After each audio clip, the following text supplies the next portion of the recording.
안녕하세요. 메일 묵상. 오늘은 로마서 6장 1절부터 14절 말씀입니다. 어, 뭐 개인적인 얘기를 처음부터 해도 될지 모르겠는데 저는 로마서가 너무 좋네요. 예.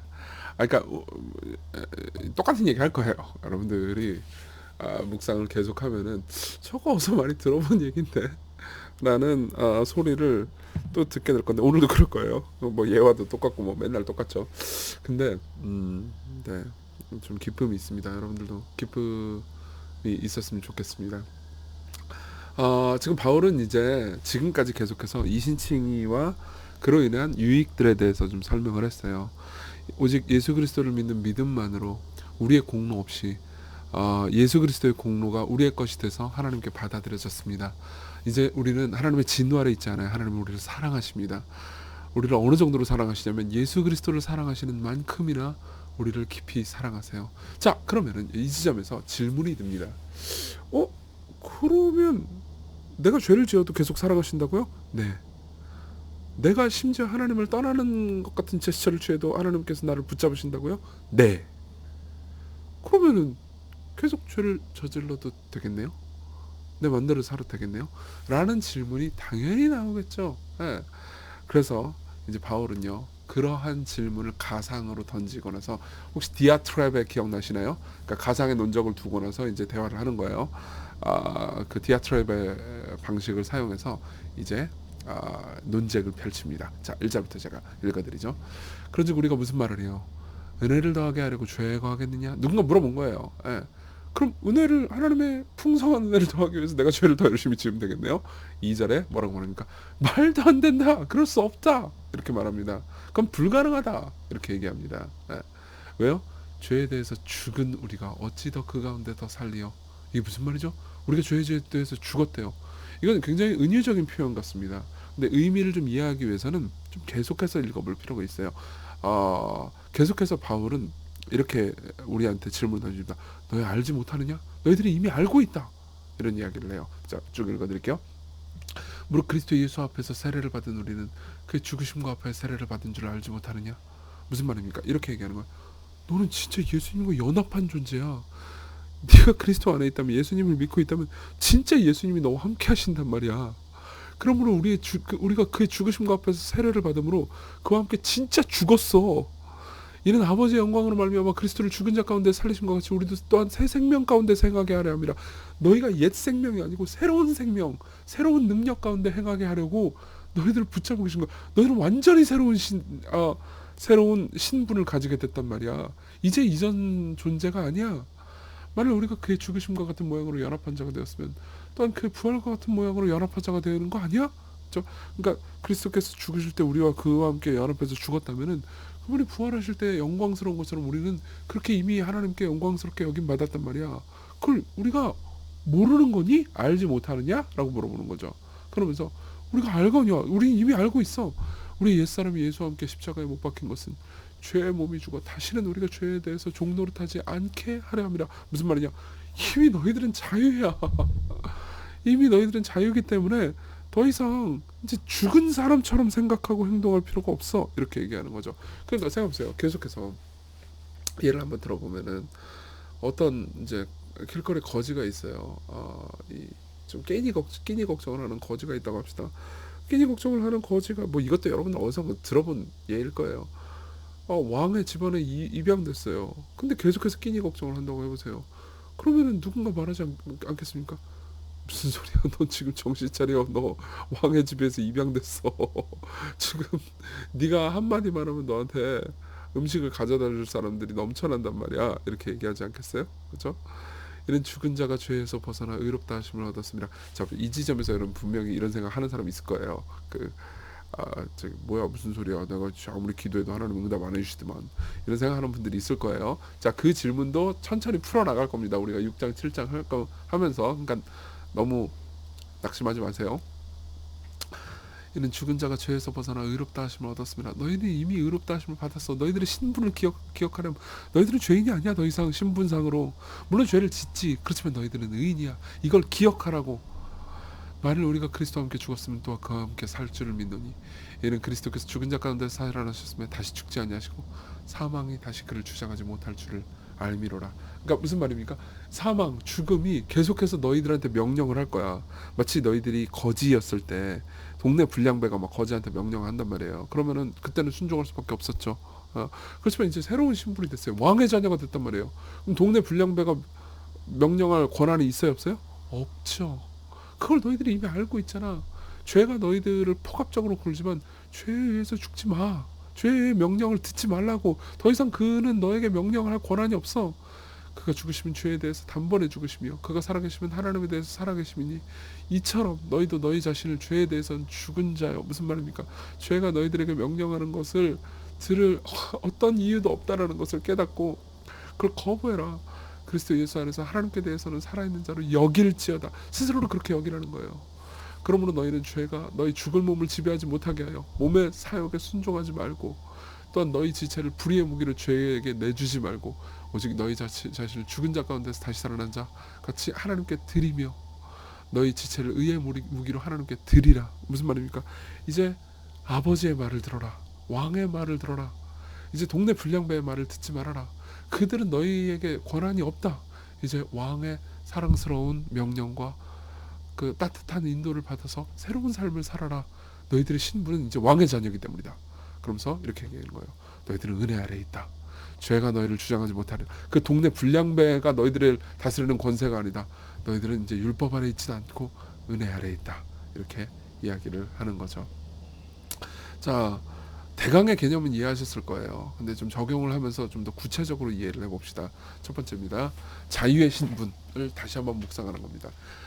틴켈러 목사님이 이제 이 본문을 주의하면서 이런 이야기를 합니다. 바울은 우리가 의지력이 약해서가 아니고 자기가 어떤 신분인지 몰라서, 다시 말하면 자신의 신분을 깊이 생각하고 누릴 줄 모르기 때문에 죄를 짓는다고 말합니다.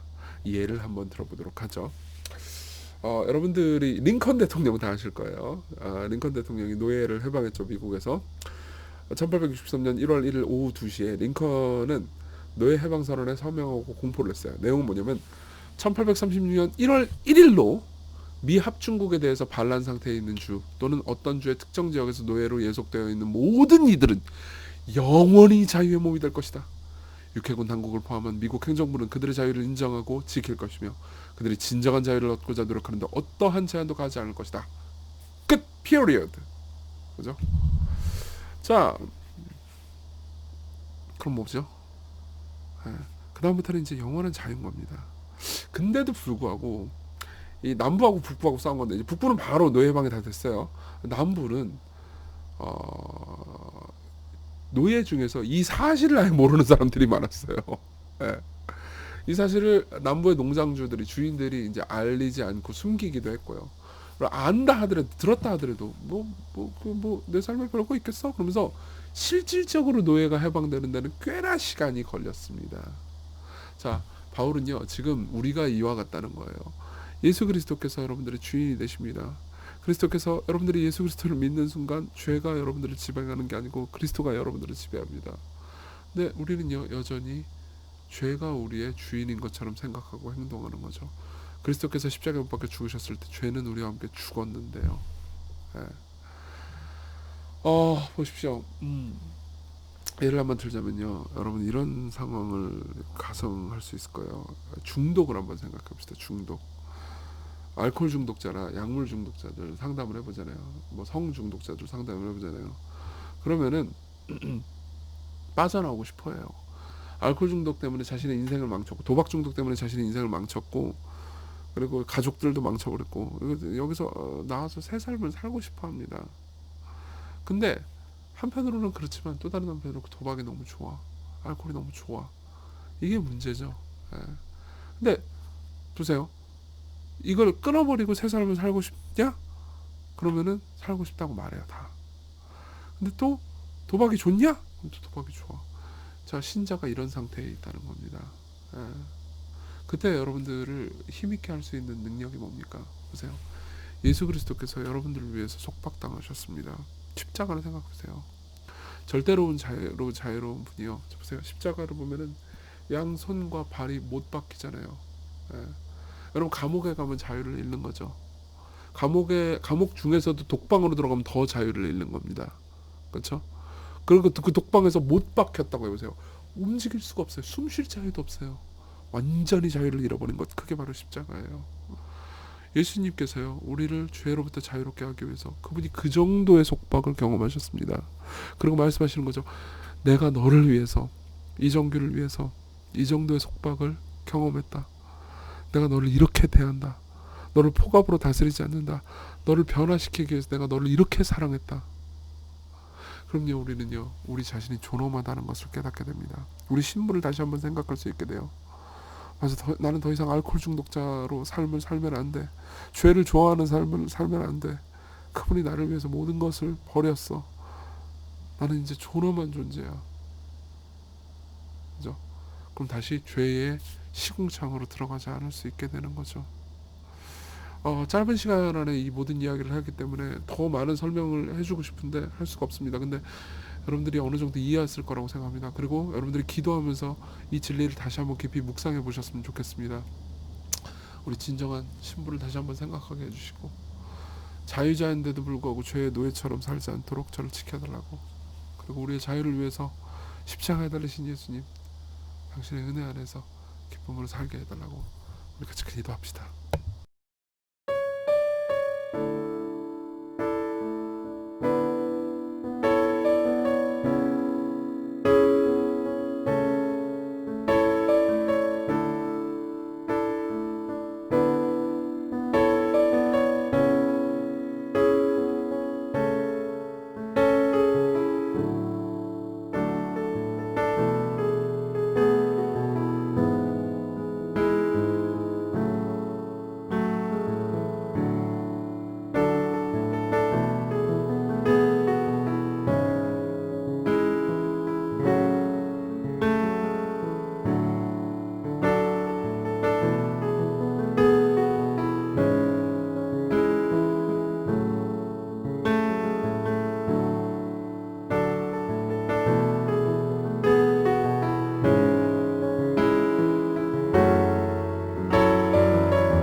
기도하겠습니다.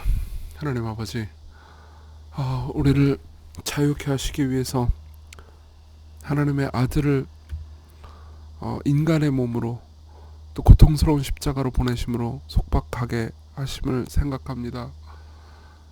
그 은혜 안에서 우리가 어떤 신분인지 다시 한번 깨닫게 해주십시오.